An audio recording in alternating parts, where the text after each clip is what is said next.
I think anyone who follows your social media channels or the books you've authored closely. Are you? Yeah. And today it was about nothingness. So they would know that there are probably very few subject matters under the sun that you haven't spoken about. So today, because we don't have much time, I'm just going to ask you very few questions that have intrigued me personally. Over the last few decades, we have seen a lot of people moving out of their villages, their hometowns, states, and even the country for better opportunities. A lot of them are doing very well. We have a lot of ODRs spread across the globe doing some wonderful work. But wherever one is settled, whatever one is doing, how important it is for a person to be connected to his or her roots, and how does one do that? See, first generation will do it, second generation becomes more of a challenge, third, fourth generation, they will lose touch. You can see this happening.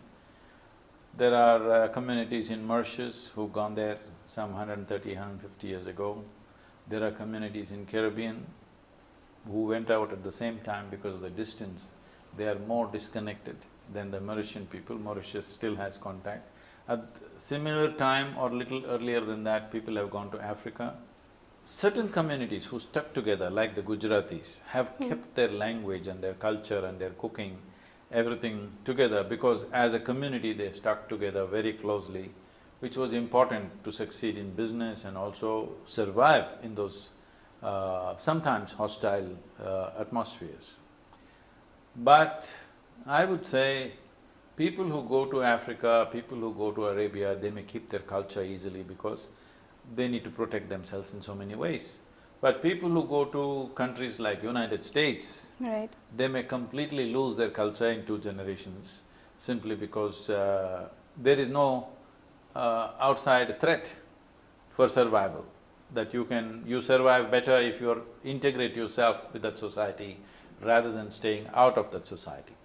So you will see there the second generation of Indians are as American as Americans, or probably many of them more American than American. So it's going to be tough. So do you think they're missing out on anything by not keeping in touch, or it doesn't really matter?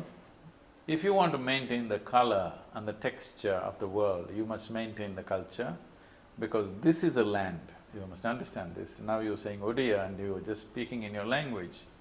The country has over 13 to 1400 languages, okay? No other nation has done this ever. If you drive 50 kilometers, people dress differently, look different, speak different, eat different. It's a fantastic thing. You don't have to level out everything and make it one kind of culture. That's going to be a very dull and boring world. This is the most spectacular and colorful culture. Our only problem is we have become economically weak.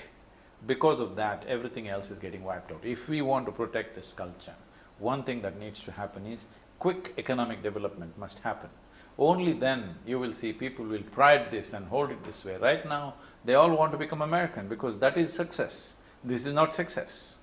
So we have to become a successful generation, a successful nation. Unfortunately today, success means economic success.